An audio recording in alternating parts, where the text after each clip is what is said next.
Tamara Roy and BK Boley, principals at ADD Inc., innovative architectural design firm with offices in Boston and Miami. Urban architects who create residential, commercial, and academic projects that attempt to make urban areas more sensuous, more emotional, and less cold. You've got to like that. The pair's recent projects include the notable Treehouse Residence Hall at Massachusetts College of Art and Design.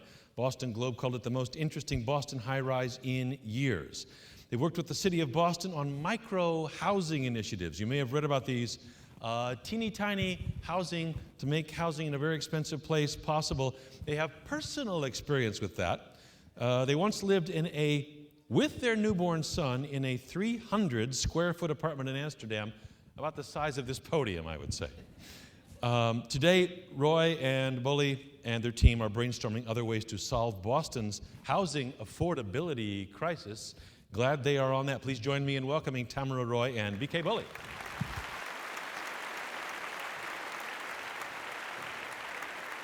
Thank you very much. That was very funny. Coming after a future Nobel Prize winner and a circus band. Is there something we did to you, Tom, to just piss you off? I'll tell you later. Was it when I called in that one time? I wanted that treehouse. So we're here to talk about housing today. Let me see if I can get our slideshow going.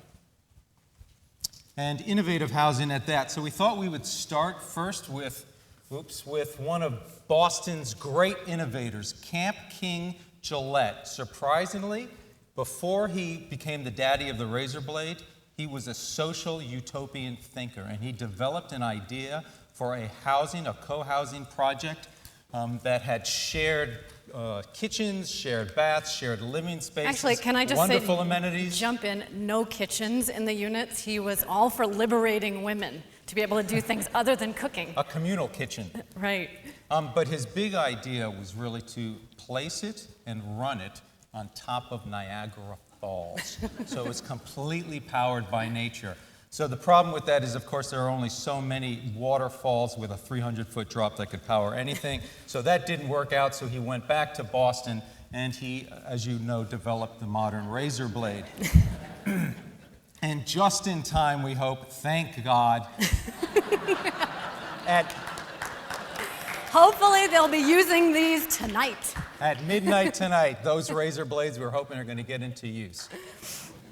So we do all kinds of housing across the spectrum, sort of in town and out of town. And one of the things that does for us is it gives us an inside line into how hard these projects are, what's easy about these projects, and sort of an overview throughout different types of projects in the city. So what we have been seeing really for the past 10 years is we see a gap in terms of affordability and options, living options, from students who are graduating from the res halls that you see on the left, can't go into affordable housing because they don't qualify, and cannot live in the really luxury units that we do for most developers. So a lot of those people are here today. A lot of our staff have come, emerging professionals, and they really have no place to live. So what we're looking at right now are increased housing demand, production not even close to keeping pace. Many of you know Barry Bluestone's work. We're going to be referencing some of that data today. But what we really need are... So market affordability, we call it that, for a whole host of folks, and we're going to go into that demographic later. So today's talk is going to be innovative housing first, demographics and demand, who's going to live in these places, development models. Everything comes down to financing. As Dr. Berkey, president of WPI, told me earlier today, it all comes down to the numbers. How can you build these things? How can you make them work? And then finally, we've got some recommendations for the mayor and the governor. I'm sure they can't wait to hear. So in 2009, our lovely mayor actually invited 5 architects to speak to all the developers who owned property in the Innovation District and asked us the question, what is innovative housing? Because he wasn't quite sure himself. So we are a crowdsourcing firm, so we turned to our younger staff and we asked them this question, and their answer came back, well, affordability would be really innovative. So what we presented to that group was, how about if you allow units below the current minimum sizes in Boston? We were hoping for a market rate model that might actually be more affordable, yield cheaper rents, and our folks said they'd gladly trade the size if they could lower the price. Then we said fewer cars, more bikes. Now this is 2010, so amazing in 3 years how the policy of Boston has changed. So get rid of 1 car per unit, do zip cars, turn things into a bicycle district, solves immense problems both on the development side and on the living in the city side. And basically the sort of obvious thing, it's an innovation district, so how about we do smaller and more affordable? And the mayor said, let's do it. So the first few projects that we started to work on were all high-rise multifamily projects for developers. And the mayor required an innovation component in each one of those projects. So there are about 2 floors of what we call it micro units. The mayor's team calls them innovation units. And they're for emerging professionals, young folks. They're smaller units. The entrance price is a little bit lower. They're not really cheap, but they're the cheapest thing in the district.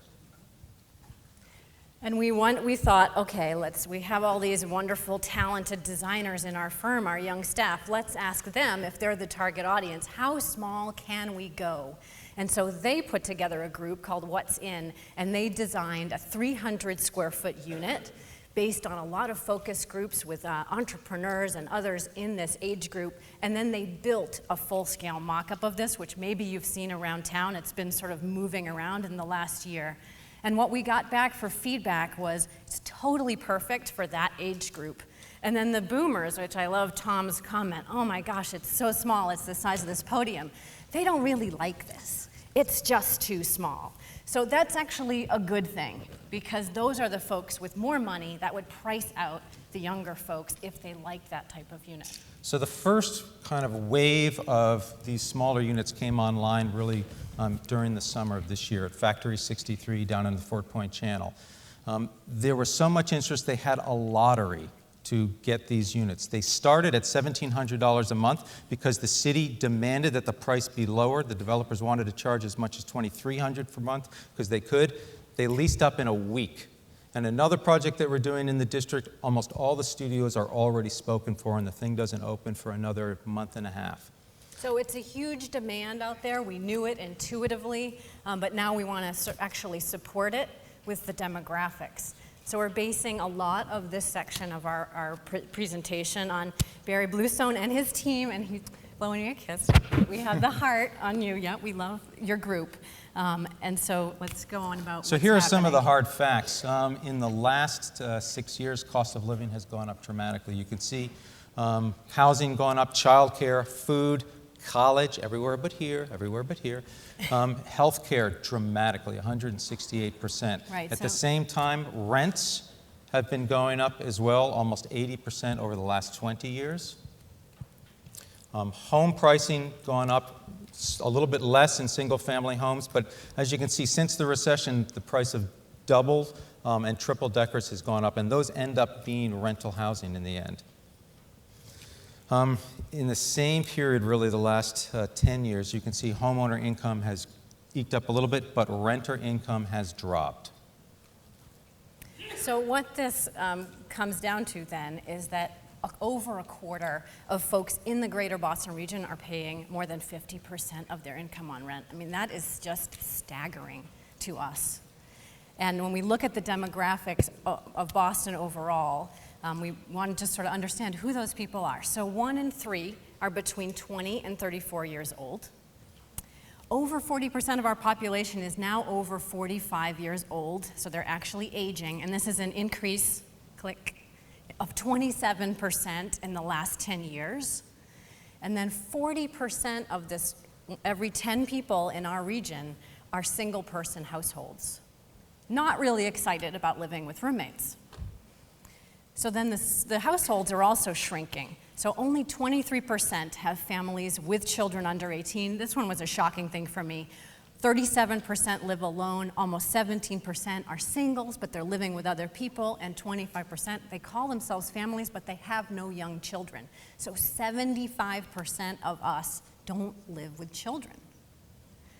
So the Boston housing stock has really been based upon the projects that were built in the last 30 to 40 years, and they were really designed and built for larger families. Before you go on, I just want to point out, because those were from the Globe's article last week, Marty Walsh's neighborhood on the left and John Connolly's neighborhood on the right. Little competition going on there, a little competition. So in the greater Boston survey of homes, about 1.4 million units were surveyed, and out of that 1.4 million, only 2% are studios. Now that is a shockingly small number. And then when you get into the city center itself... Oh, wait, go ahead. So the total pie, though, 85% are 2, 3, 4, 5, 6 bedroom units. And then in the city of Boston proper itself, out of 272,000, that number goes up a little bit, but it still is very, very small, particularly compared to the larger unit percentages. So what this does is sort of puts together in our mind what we were feeling intuitively to actually, this is a really big shortage when you mix that with demographics, that grads, undergrads, any creative art people, divorcees. The creative people just left the stage a little while ago, by the way, from Right, Somerville. living in Somerville. The service workers, widows, seniors, anybody sort of in a moderate income group is suddenly pressed for housing. So the effects of the small unit shortage are that students and emerging professionals, they'd love to live alone in their late 20s, early 30s. Go ahead. Well, so they are forced to live with roommates. Part of it now, we all see it. Oh, well, there actually aren't very many small units for them to live in. So they have to live in larger units. They pay more rent than a family. So the family gets priced out. Another effect is that seniors, widows, would also love to stay in their communities. Let's say in the suburbs, they've made a lifetime network of people, but there's no small units for them to move into, so they can't downsize, so the family can't move in. And then the last one, as we mentioned sort of in the micro unit, the baby boomers want to move back in the city, leave the suburbs behind, but they can pay more than our other group.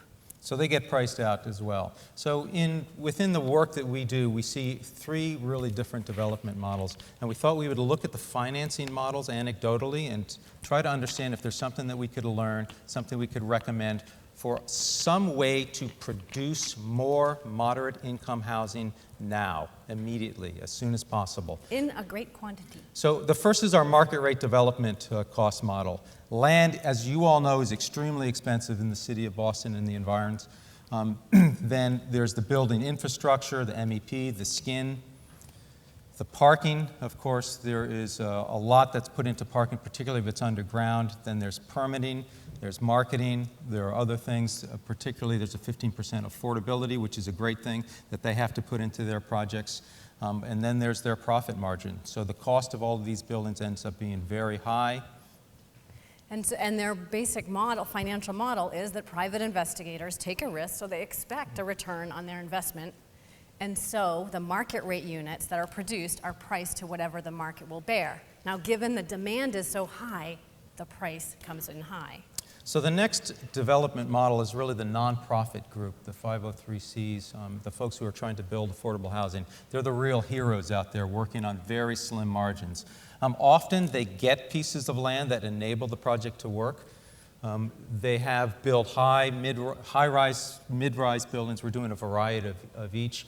Underground parking, they still have the same requirement for underground parking. Sometimes it's smaller because it's a higher proportion of rentals. But then they have all the other costs that are involved. And so the end product is more affordable, but in reality, the affordable units are subsidized by the market rate units. And so there's still a gap in terms of moderate income in between those two. You get high, so low income units are their mission. So we thought, okay, we've done Mass Art, we've done other projects for the MSCBA, we call them, which is the Mass State College Building Authority, and what is their model? So their model is they have free land because they're on a campus. They mostly do low-rise buildings. Mass Art is actually an anomaly for them. They work on 9 state college campuses. No parking. They do often do a small open space, but no permitting. They're not required to do permitting, marketing. They do green buildings because they want them to be 100-year low-energy use buildings, but no luxury amenities and no profit. So as an organization, they work with tax-exempt revenue bonds. So they only build, and they build for the 9 state colleges. They're an independent authority. They only build for revenue-generating things, and they float bonds for it. They have a AAA bond rating, so that they get a very low interest rate. So all the project costs are covered by the student rent, no cost to the taxpayer, and their pro forma is based upon what people can pay. It's not based upon what they can get. So anyhow, we thought that there might be an idea where, and here are some examples of what students are paying per month, $650, $1,000 per month.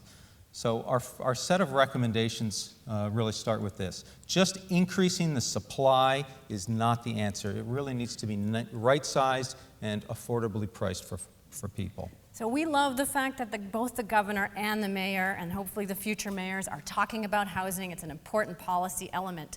But the question is, for who? For whom? My mother would kill me there. So some of this, our design work is on these things called super studios, right? Where you can address those priority populations that are willing to live small in a unit that's not very expensive to build. And these are some fun examples. We also want to support small one-beds that hit couples, divorcees, and some seniors who aren't willing to live in the super small. And then groups that are not really covered right now, like couples with, little babies or other different types of families. So 3-bedroom units we think are just too expensive to build, particularly 3-bedroom, 2-bath, 3-bedroom, 3-bath units. You can see on the right there that the market rent for those is around $4,400 a month. Who can afford that as a family? And yet out in the suburbs, people live in 1,000-square-foot homes, 3 bedrooms, 1 bath. Like us. It's ours. The entire workforce of Boston used to live in that kind of housing. So we're trying to figure out how we can start to develop and have the city allow smaller units within the city environs. And we think you should not build in the core of the city itself. This is a heat map, and what it does is it charts the dollars per bed in different areas. Red is high, blue is lower in terms of dollars per bed. And you could see, why would you want to build a lot of kind of moderate-priced housing in the Innovation District? It just doesn't make sense. It's the most expensive land in the city. Whereas around the edges, there are all kinds of opportunities. And if we look at sort of, could we overbuild small units? If we actually just added 30,000 studios in the city, that's only still 10% of the total. So when we look at the demand and the supply, it's not a lot. And imagine that same 10% in the greater Boston region is 150,000 new studios. So the second point that we want to make out of 3 is have universities house their students. Right now, 50% of undergraduates and 80% of graduate students live in market rate housing. So the universities are doing a better job with housing undergraduates, particularly some of the big ones like Northeastern, Harvard, MIT, but they are not housing the graduate students at the proportion necessary to move them out of the neighborhood housing that competes with families. Right, so we would love, we're really kind of shortcutting this for the presentation, but to imagine a world where you can actually not fight over the neighborhood with students, but share the neighborhood, because each piece brings in something unique and special. Finally, our last piece is don't rely on market rate developers to fill this gap. It just isn't going to happen. They can't really do it. And it's not their profit model. So we looked and we did mapping of where publicly owned land is, and in the city of Boston, there's over 2 million square feet of city land available. A lot of that is going to be designated for affordable housing, but we think some of it should be pushed off onto moderate income housing developments. And on top of that, go ahead. So we also think that the Mass State College Building Authority model perhaps could be thought of. The public land with small units and tax-exempt financing may actually get you at the scale something that could make a difference. So we think the governor and the mayor should create a new moderate income state building authority to develop moderately priced projects using revenue bonds and public land the same way they do right now for the 9 state colleges. And we really think that we should start, it's a desperate situation, so start the pilot projects now. Before our beards grow. Thank you very much. Fantastic. Thank you very much. Thank you. Thank you. Thank you so much. Okay, that's really cool. I lived in Tokyo for a while where they have those beehive places where you just slide in a cylinder and that's your place. Really smaller than 300 square feet. Can we just roll back the tape for a second here? Because you're making this distinction, which is sort of a new one, at least to me, though I get it immediately, but there's affordable housing, but you're not talking about that. So how do you define affordable housing versus, what do you call it, moderate income housing, or moderate price? What are the two definitions? What's the difference? Right. Just size? No, actually, I mean, affordable housing is a program where you have to apply. You have to have actually a sterling credit rating, and because they don't want to rent it to people who won't pay. And you have to be making, it depends, 70% of the average median income, 100%, or 120%. And that Right. gives you a different sort of pool of units to choose from. And those are all in the affordable units that have been created over the past 15 years. So that's in the that policy. program. I get that. That's Right. the hurdle to get into it. Right. But let's talk about the housing stock itself.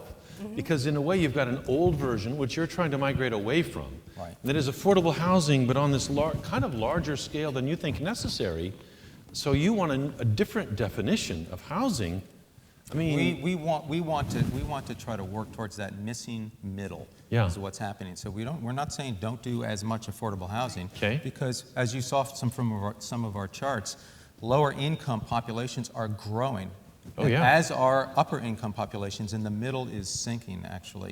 So yeah. what we're talking about is affordable, really for people who are just graduating from college, who are working, down at the auto repair shop down the street. Something that a small, younger family can afford, even without. So let's I say totally, but 100 you're interjecting yeah. a new That's right. model into a system that That's right. didn't really account for it. It was like, you got a lot of money, we don't worry about you, or there's affordable housing. Maybe in the Right, when 60s you're it was desperate. towers, or yeah. Right, when you're desperate. You want something else.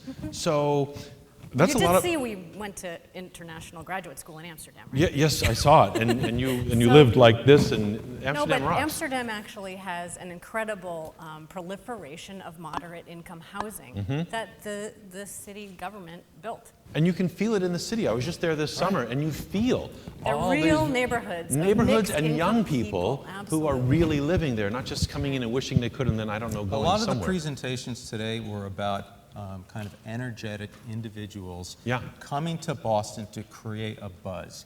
And what we have been saying for a long time is, where are they going to live? I think we all get the need. Right. It's just Yep. incredibly clear. There's all that public land. Is the city biting on this? Yes. Yes. Yes, they Where's are. the Yes. evidence of that? So in Where's the- the construction? No, it's actually, I mean, It's a beginning nibble. it's Okay. a nibble. Okay. So I was one of the few architects invited, actually the only architect, to the mayor's 2020 housing advisory group. And that is one of the recommendations that came out of that, is that 5,000 of those units that the mayor talked about need to be directed to moderate and middle Yeah. income folks. So it's catching on as an idea, and we're just trying to think about how could that actually be done in a land where sort of the idea of a government authority to do anything is so questioned today. Even here in Boston? Right? Even here, this is supposed to be the last outpost. I mean, Barack Obama's coming here tonight to explain his health care coverage. He's not That's going to true. Dallas. Well, we have the best Well, chance Massachusetts maybe here. is great. I mean, Maybe here. Massachusetts will change. I think folks just have not been focused on smaller units. They've been focused so long on very, very large units. And for seniors, the baby boomers are all aging, and the millennials they're two bumps on the graph, and they're big population groups. Oh, So- I mean, and you see all the suburban people moving in. They could choke the golden goose here in a way, because they sell the house in Sudbury and buy a place in here and up go the prices. Right. But we do think, when we look at our heat map, if we even went out further and you looked at Malden and Yeah. Everett and Braintree, and you could Dorchester. find... There's plenty. Is You public could- transportation sufficient to support that? Well, that's the other thing, is to make sure that the transportation plan supports it. What's the main source of resistance to your vision? Who, what, where's it come from? It's really financing. It's coming up with a financing model that will not end up charging $2,500 for a studio. So you need state it's always legislative financing. push to make this happen. Is that what it That's boils right. down to? And are they receptive, or are they like, no, because big developers contribute to our I campaigns? think everyone is very receptive to the issue. For example, the metro unit sizes, there was a minimum size that could be built in the city of Boston, and it had to stay downtown. And after all of our research in the last 2 years on the demand, the city decided more recently to allow those metro units to be within 1 mile of a public transportation stop. Okay. So I'm not sure if That's they pretty did the good math, range. but it covers the entire city. If you could wave a wand and build these on a decent portion, not all of the public land, obviously, but could you solve the problem in 10 years? Maybe 20, but we're going to have to solve it soon. All right, we'll We'd cross our love to fingers, try. we'll hold our breath, we want you to fix it. We want those wonderful young people to stay here and thrive and live here in Boston. Great. Thank you very much. Tamara Roy. right. Thank BK you. Boley. Thank you so you. much. Thank you, Tom. Keep doing it. Design on. Bye-bye. Thank you. Tamara Roy, BK Boley.